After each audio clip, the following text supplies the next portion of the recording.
This is on the left. Oh. Somebody else Brittany's coming today? A lot. I not heard. Yeah, Brittany's coming today.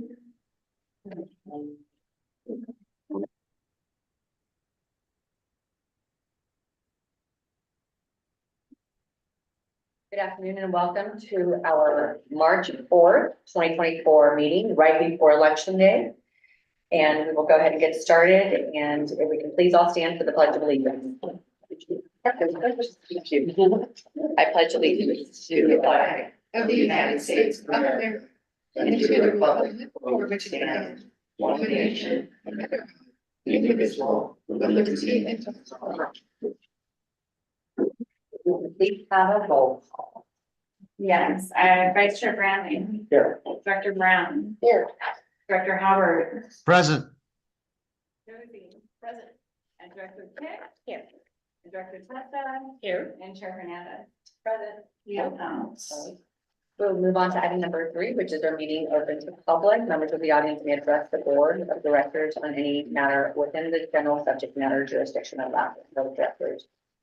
Do we have, and the member of the public is limited to 3 minutes. Do we have any members of the public that would like to speak on Zoom or in So the audience? there's nobody here in the audience today to speak. I didn't get anything via email. There is one attendee. If you'd like to speak, if you would please raise your hand. They are not raising their hand. Okay.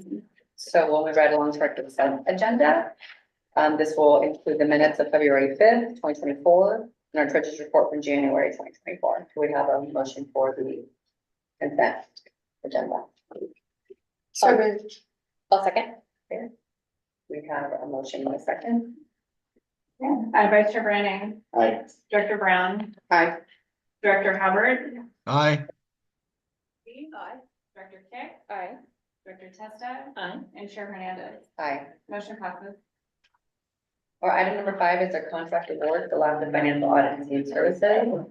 And do we have a presentation on this? We do. Smart Edwards will be presenting this to you today. Thank you.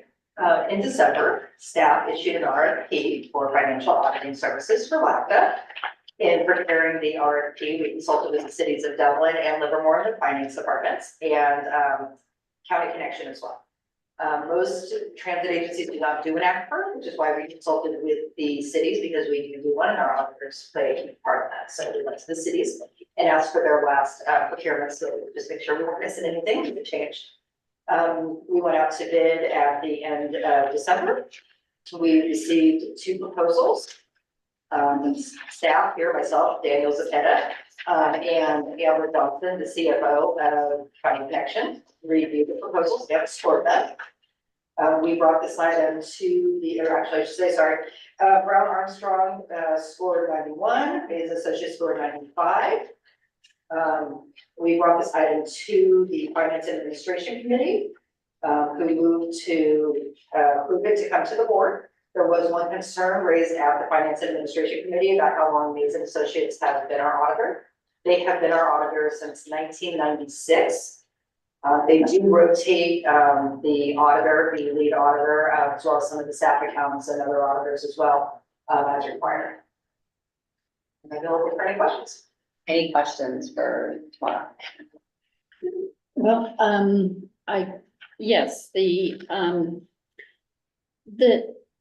given that the recommendation is generally to change auditors every 5 years, why when the points are so close and it was felt that the proposals were pretty close, why wouldn't we have taken this opportunity to, since it's been 1996 and it's the recommendation standard is 5 years?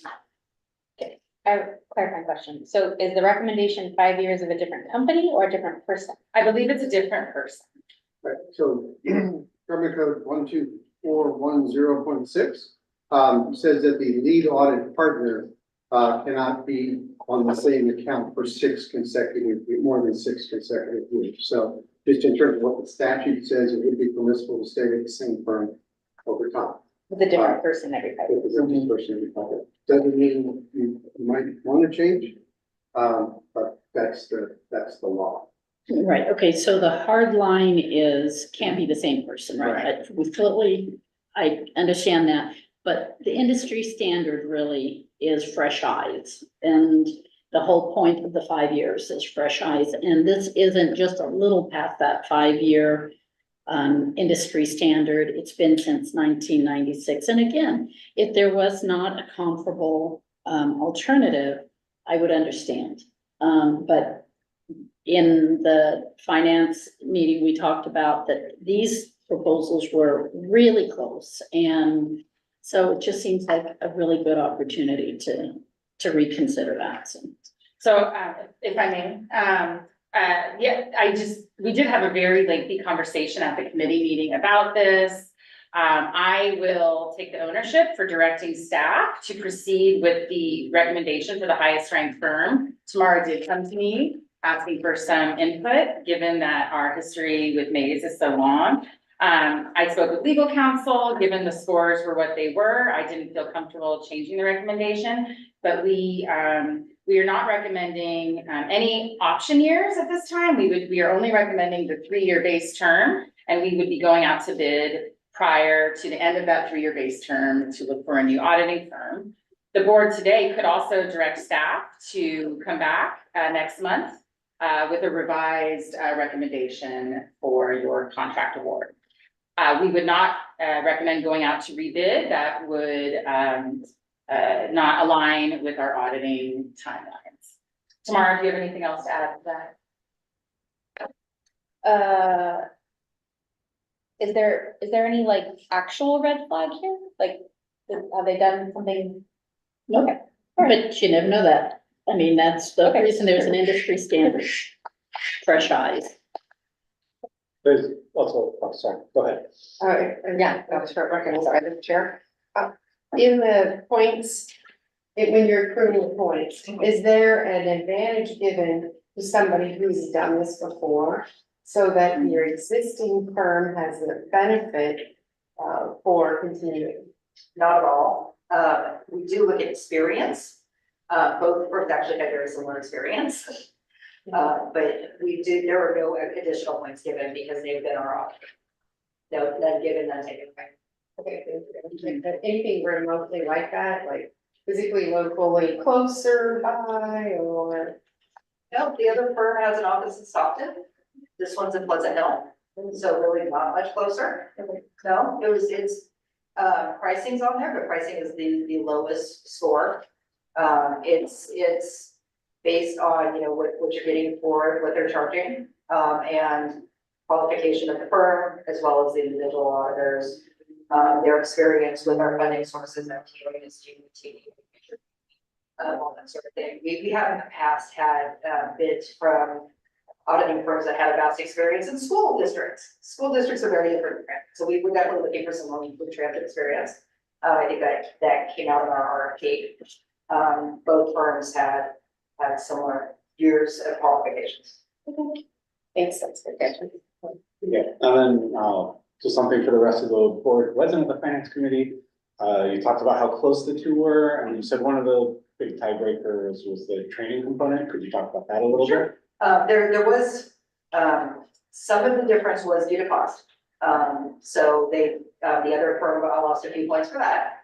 But in terms of training, Lees and Associates provides their associates with double the required training amount, which was more than the other firm. Lees and Associates also offers free training to their clients, and actually past clients as well, because I happened to have quite a few of them when I went to training last year. They have Amaze Live. Every year, GASB, which is Government Accounting Standards Board, and their primary goal, in my belief, I've never read this, but their primary goal is transparency in financial statements. And your cities all deal with them. And when I started here, I think we were in GASB like 37 or something, and now we're like on 120 now or something. It's every year there's a ton of them, and they come out and you can read about them and you can research about them, and you can call the cities and ask them, and some of them are clean cut. The OPEB one, the retirement one, some of them are not. And Mays and Associates has Their Maze Live training really has brought some of those gaps, the more difficult ones. They don't do the training on that. They bring in the industry experts to train. So, for myself, who doesn't have, I mean, I have Daniel's awesome. We don't have another like accounting person with all that experience that we can go to. So that training, did put them slightly above the other. As I said, myself, Daniel, Amber Johnson from County Connection, the CFO of County Connection, were the reviewers. And Amber actually has experience with both agencies. She's been audited by both agencies, and she really felt that Maze was the stronger, although not hugely stronger, but vastly stronger than the other. Did you express concern that you're staying with the same one for so Not long? at all, because they've had the same auditor just as long. So we kind of laughed about it, because I expressed my concern that that would be coming up, and she said, we've had the same auditor just as long. Some of your cities recently changed auditors, but had auditors just as long as well. So. I want to preface my comments by saying I'm in no way recommending that we overturn the recommendations of the finance committee. I wasn't in that meeting. I'm happy to take that recommendation. So my question is, how often have we gone, out for RFPs for our auditing firm? Has It's it been been every 7 years. Every 7 years? We've been doing 3 years with 4 option years and going out to bid every 7 years. The last time we only received 2 responses, and the other firm left out an entire section, so they lost 25 points. I mean, there was no way to help them on that. And the time before that, we got a bunch of responses, but only from one that had transit experience. Okay. I don't know what was up with the economy at that point, but people were looking for work in industries they were not involved in. Okay, that actually gets to kind of the heart of my point is, we're gonna do this again in 3 years. My concern is that, if we continue to do this, we get responses, but we continue to pick Maze every time. We're basically discouraging firms from going through the process because, well, they do it because they feel like they have to do it, but they're gonna just pick Maze anyway, so why would we jump through the hoops? I just wanna throw that out there. That's been talked about before. Yeah, I just wanna Even make with sure attorneys, we're not, like that's, right. I mean, some attorneys won't even apply because. I will just say there are not a lot local, I mean, in California, who have transit auditing experience. There's just not, it's the same with when we went to find attorneys, finding, attorneys who specialize in transit just weren't there. If I could ask a question, could we exclude our incumbent, auditor from a future procurement? Yeah, I think you could. I mean, if that was the board, it would be something you'd want to bring to the board before you do the procurement. And make it clear that you're looking to change. Okay. But we're arguing both sides, like, Yeah, why would we I wanna do that if we feel like Yeah. we want them because they have the experience?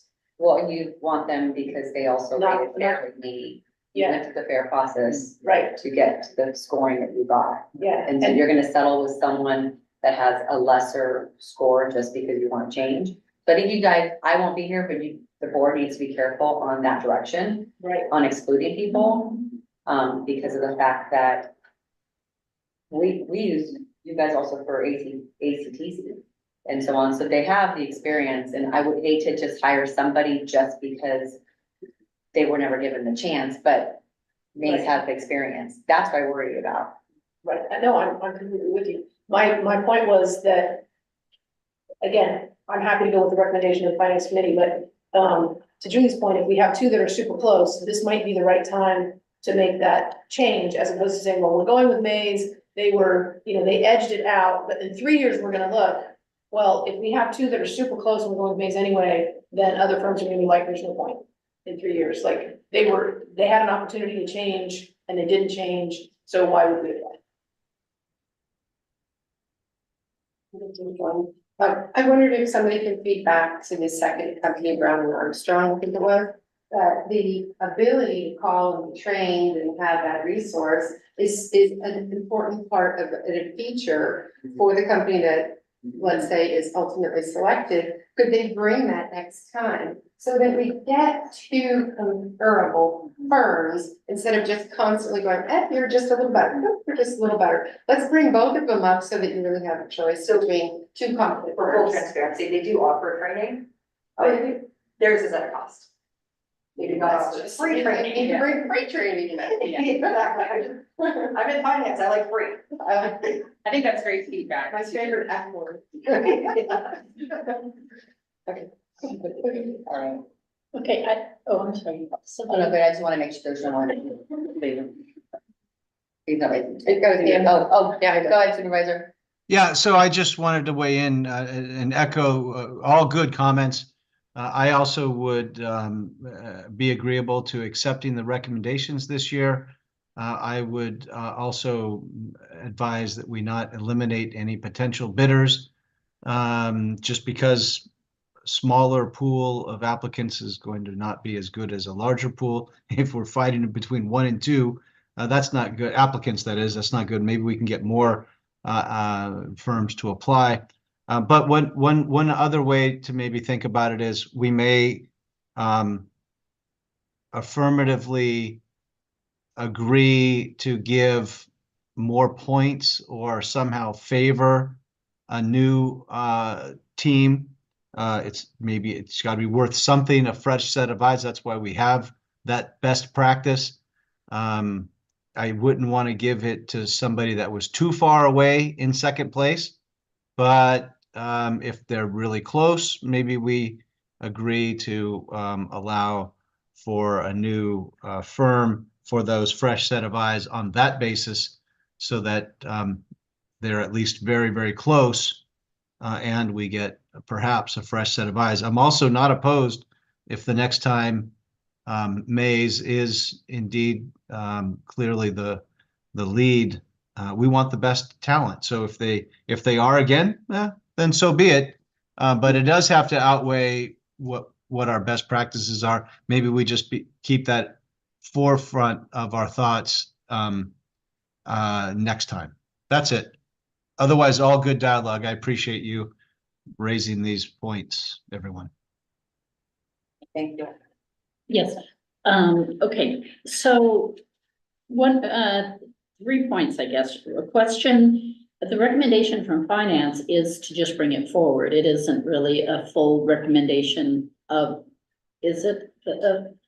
It's to send it to the board. We are the board, so we are the last stop right here. I know, Okay, but the comment was overturning the finance recommendation. Oh. It isn't overturning the finance recommendation because the recommendation was to bring it to the board, right? Under the recommendation, it says, finance committee recommends the board of directors approve. Assuming that was. Yeah, so that means so Councilmember Joby was saying she doesn't want to overturn what we decided. Right, well, okay, and so I'll point out that in our discussion at the finance committee, we didn't, in the report, it didn't say that, well, I was questioning why we were not honoring the 5-year industry standard. We didn't learn until right at the very end of our discussion that in fact, we've had Mays since 1996, and I have to say, I that kind of threw me. And if I had had that in the report, that would have factored a lot more into where we got at that meeting. My other question is, I know in our conversations, our discussion then, it was right up until I brought forward the 5-year issue. It was like, well, these two were neck and neck. They were neck and neck. It wasn't, and so it was kind of a hard decision. So why does Brown Armstrong have the transit experience that we're? Yes. Okay, so, I'm not quite sure. I thought that was being said to be why Mays, everybody likes Mays. The city uses Mays, everybody uses Mays, and all of our regional assignments use Mays. But, I've been in regional assignments where it was beyond that threshold and it was time to just transition. And then you can go back to Mays after 5 years, right? Or 3, as it would be with whatever. Okay, well, all right. That's all. I'm good. Thanks. Thanks for having the discussion. Thank you. Do we have any members of the public? So there's only one attendee in our meeting today. If you have any questions, please raise your hand. I'd like to speak. No, not raising their hand. And there's nobody here in the public saying I didn't get anything to give them. Okay, thank you. So I'll bring it back to the full board if they have any other last minute. Move approval. Thank you. I'll second. Vice Chair Branning, Aye. Director Brown, Aye. Director Halbert, Aye. Dr. Josie. Director Kick, Aye. Director Testa, No, and Chair Hernandez. Aye. Motion passes. So we will go on to item number 6, which is our executive director's report. Yes, thank you very much, Chair Hernandez. Happy March. I see some blue skies out there. It's been a rainy few days. Just kicking off your monthly report with your ridership update. We are continuing to see our year-over-year ridership increases. Seeing an increase on our local routes, number 3, and our 20X route, which serves the lab. We're also seeing an increase in average weekday. I like to look at your average weekday statistic. That's a good indicator for how people are using the system. And we are up since December, which is great. We are in full steam getting ready to implement your Wheels in Motion new network. It is 3 weeks from yesterday, or 3 weeks from Saturday will be the start of your new service. You may see staff going out and marking bus stop locations in South Livermore and in Central Dublin. So that's our staff getting out there and doing their good work. We also may start to get complaints from residents who are not used to seeing a bus stop in front of their house.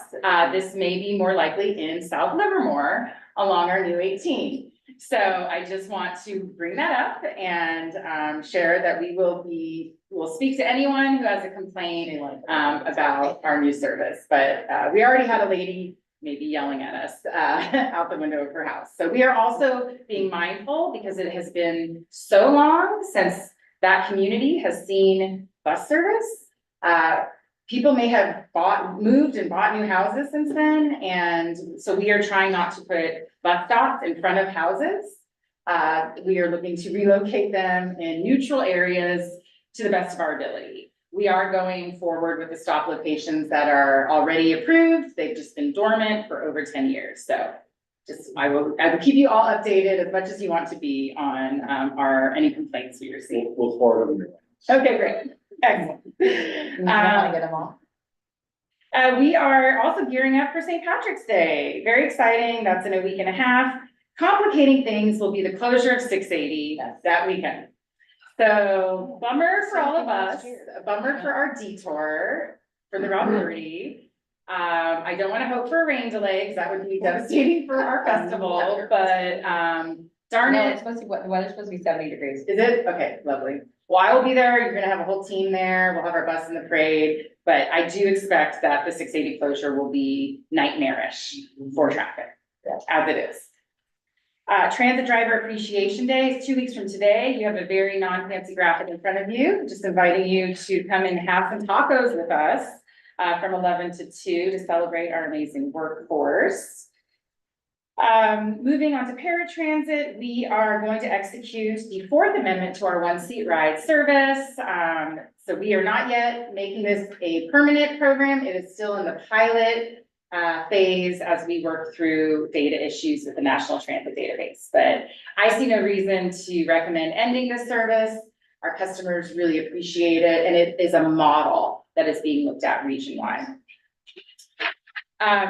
Celebrating Victoria Holt. So I want to give kudos to Mike Tobin, Director of Operations. Mike has amazing ideas, and he wanted to celebrate Victoria's 33 years driving for wheels. So we went and ambushed her at the BART station with balloons and flowers. We gave her an hour off. We wanted to give her more time off. It just didn't work that way. And it was really a special moment for all of us. I think it will catch on and everyone's going to be wanting flowers and balloons in the field, but kudos to Mike for a great idea. And we did a great social media posting and I've included that in your packet. And I just wanted to touch on something as we're gearing up for Emerald High School and Dublin High changes. I read our Title VI plan, which is our federally required plan that tells us when we need to involve the public in our route decisions. You may recall this came up with Wheels in Motion.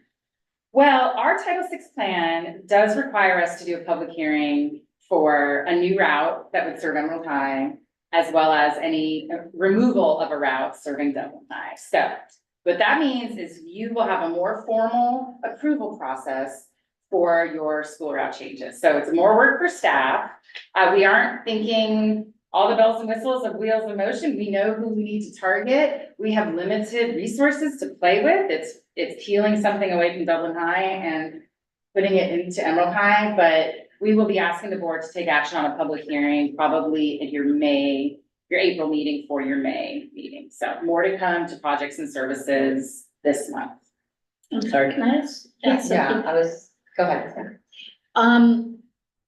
Why is it that the one high school will not need it? I know that we've had discussion, but I wasn't clear on really why the new high school will be the bigger high school, but there will still be two?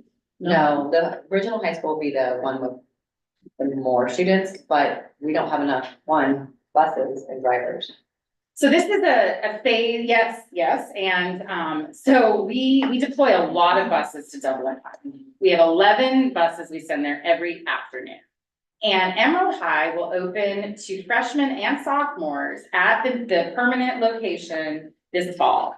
So we are trying to figure out how to maintain service from East Dublin to Dublin High for the juniors and seniors who will still be going to Dublin High, and providing service to the Emerald High for the freshmen and sophomores. So that's a very complicated answer to your question, but right now, all we have to play with, all the buses are allocated to Dublin High. And we have to make some assumptions about how the mode share will shift. We have to assume how many kids might take the bus to Emerald High. We have to assume how many kids who are juniors and seniors may continue to want to take the bus to Dublin High. And a few freshmen and sophomores, because if they have older siblings. Sure, yeah, that's right. And, Yeah. or other reasons that they may want to, they may live in the boundary for Emerald, but are going to Dublin. And this is not an easy exercise.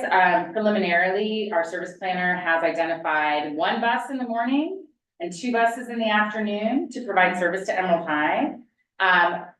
We are not sure that will be enough. Some of this will have to be a wait and see approach. Pilot program. It will have to be, and I'm pushing staff to come up with what are our plan B, C, and D in the event we still get crunch loads to Dublin High with this expectation of service to Emerald High as well.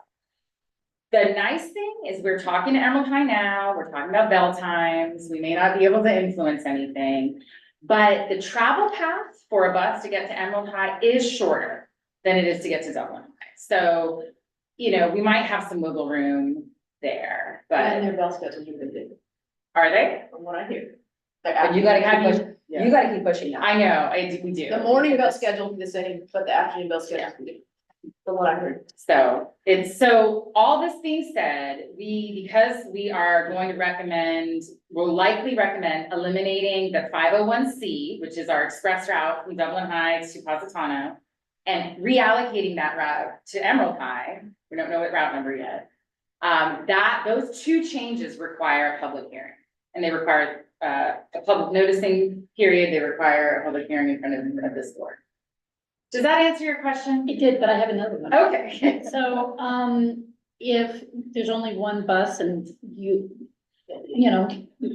no crystal ball, so, the one bus is, 32 seats, right? It would be around, 32 seats, 40-foot bus, big, large But bus. we allow how much beyond that? We allow 1.5 seated capacity, so typically no more than 60 student riders on a bus.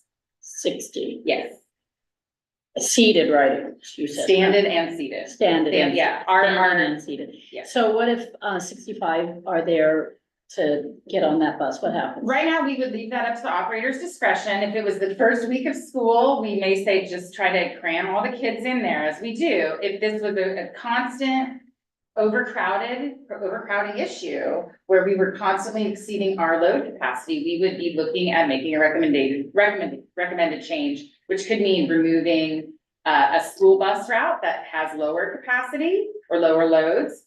We could remove a local route. We would have to bring that to the board and for your input. So what is the threshold where the driver must say, no more, you can't come on? What if you had 70? At this point, for schools that have they have extra service, so Dublin High and is it Amador Valley or Foothill High has the extra late bus? Foothill. So there are 2 schools that have late buses. We are strictly enforcing the 60 kids. We will give the drivers discretion, for how many kids they can squeeze on the bus. Sometimes it will occasionally go over that 60 limit. That sometimes happens on a Wednesday. It's inconsistent. It's not a Monday through Friday issue. But we do leave it up to our drivers to drive safe. If it is an unsafe situation where the kids are there's too many kids, they would call into dispatch and we would likely look to deploy an additional bus or have a supervisor come out in a van and pick up extra kids. We've done that in the past. A van is an option. Yeah. That's interesting. Yeah, it's not ideal, but it is something we've done in the past. Okay. Does Dublin have a late bus?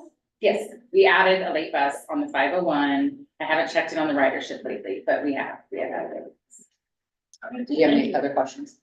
I'm good. Just, really quickly, on the public hearing, are we allowed to put in flexibility so that if we do need to make changes for Emerald and Dublin, based on all the ridership concerns we might have? Can we put that in the public hearing, or will we need a second public hearing? So your major service change policy says you need a public hearing for any 25% increase or decrease in a route's average daily mileage, or the elimination of a route or the introduction of a new route. So if we needed an extra whole nother trip on a route in the morning, but it didn't trigger that 25% threshold, we would not need it. And we will be redoing our Title VI plan next year. The way it's written right now really restricts us. I would be recommending that we have some exemptions for routes that don't operate, that operate fewer than 5 or 10 trips a day. That is something that a lot of agencies, they have in their Title VI plan, so that if they make one change to a trip, it doesn't trigger a public hearing. Sound good. Any other school-related questions? This school-related question was very much, somebody who does not know the bell schedule. I don't know it either. It sure would be nice if that you could go from Dublin High, take those few juniors and seniors, bring them over to Emerald, and then populate them into the Emerald bus system without having to have one bus do this and the other bus do this, and they almost cross in the road. I know. But I know it depends on so many variables. Yeah. But that way, it just simplifies it, Yeah. bring them from A to B, and then they're part of the B route, Yeah. part of the Emerald High School route, but. I think the bell schedule won't line up for that, but I love that idea. I thought of it myself, and right now, we're just trying to think about, Then you have to have 14-year-olds managing a transfer. well, there you go, or getting off at the first But stop. they only get one bus at the new school, right? That's what we're looking at, one bus, yeah. And I think it's definitely gonna be like trying times. You have to really run the route. We do. For you to like understand where it's gonna go. And we'll be asking for patience, we'll be communicative and transparent, but it isn't as easy as taking one bus here and moving it there, especially when we have tried transit to school for the first month. When, we see a lot more ridership typically the first month because we offer free rides. Just lastly, before I move off Emerald High, I did reach out to Alameda CTC about the possibility of bringing Emerald High into the student pass program, and they didn't say no. Oh, good. So they are, which I take as a great sign. So they wanted to know if we had any concerns with capacity, and I said, I think at this point, we don't have any concerns, so I'll let you know if I hear anything. So, but does Emerald High have to sign up for it? I think Emerald High has I think- requested it. They have? Yeah, Because I know yeah. in the past, Dublin High School missed the mark. So Okay. they weren't. Emerald High has already reached out to Alameda CTC, and the principal mentioned this to me when we had our meeting. I wanted to know if we could do anything to help them. Dublin High is part of the program at this point. Yeah, but at first it wasn't. Right. Because they missed the deadline. Yeah. Yeah. So that's why I asked, was it Emerald High that actually reached out? Yes, it was. Yeah, I think so. I do, yeah. Okay, that's supposed to be also to meet the needs of vulnerable Yes, populations. absolutely. So I understand, that it's in my city, but I also understand that you know, there's limited resources. There's a few kids there that are trying to get them specific rules. No, and again, I understand that, but it's, you know, but we definitely,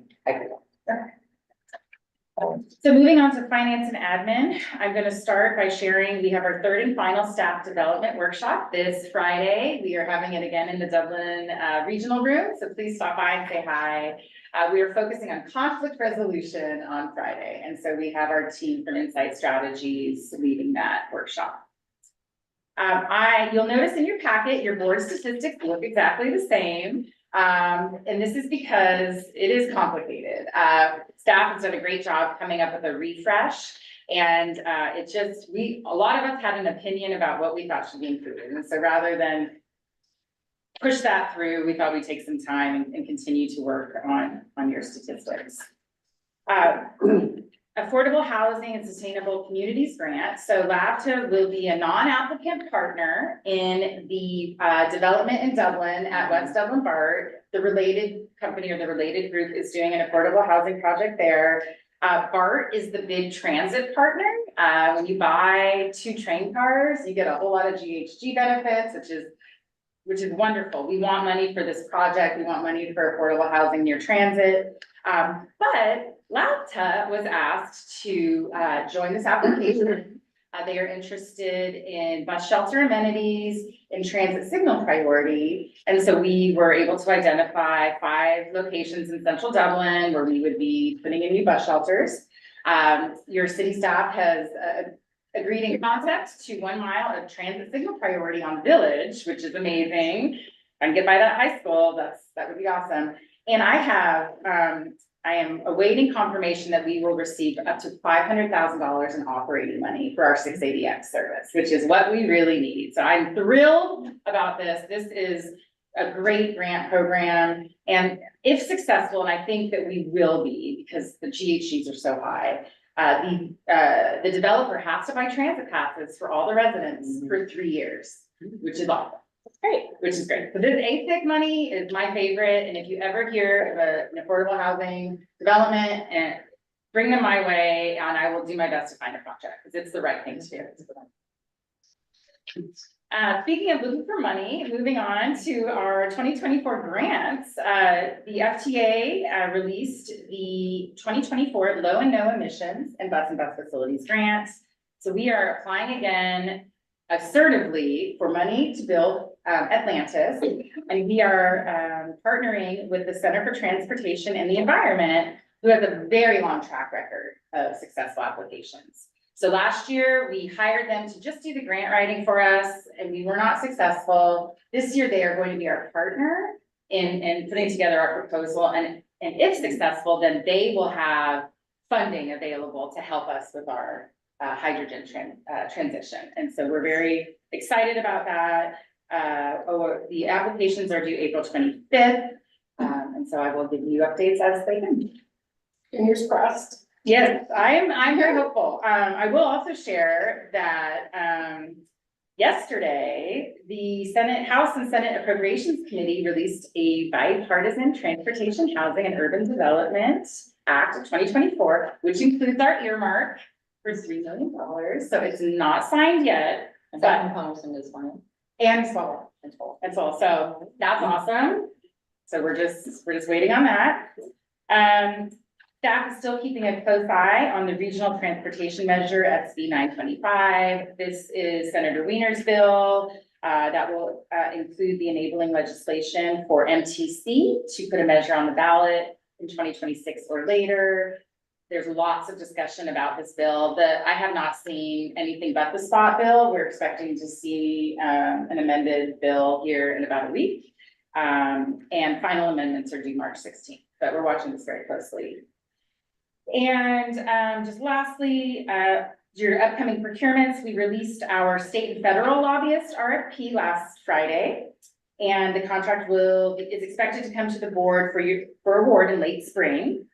And we received proposals for our on-call marketing, graphic design, and advertising service contracts last Friday. We got a healthy number of proposals, so staff will be busy evaluating those and making a recommendation to you next month. And in your packet, you have your normal statistics. I continue to look at Go Tri Valley. That's where my eye goes. It's still going up. It's still going up. So, aside from my slight panic attacks about that, we have not implemented our cap yet. The cap will go into effect in April, but I will be watching this like a hawk. And will not hesitate if we aren't hitting the mark with our cost reductions that we're expecting. I will be bringing this back to you sooner than later for your input. And then just packing your committee agendas. We have some for your finance committee. We've got your allocation requests for LCTOP and for RM2. Your on-call marketing contract award. Your budget will be coming in April to the finance committee along with other funding resolutions. And then for projects and services, I'll bring back the long range plan to you later this month. The paratransit customer satisfaction survey has been complete, so we have results there. And exciting to be moving forward some construction task orders.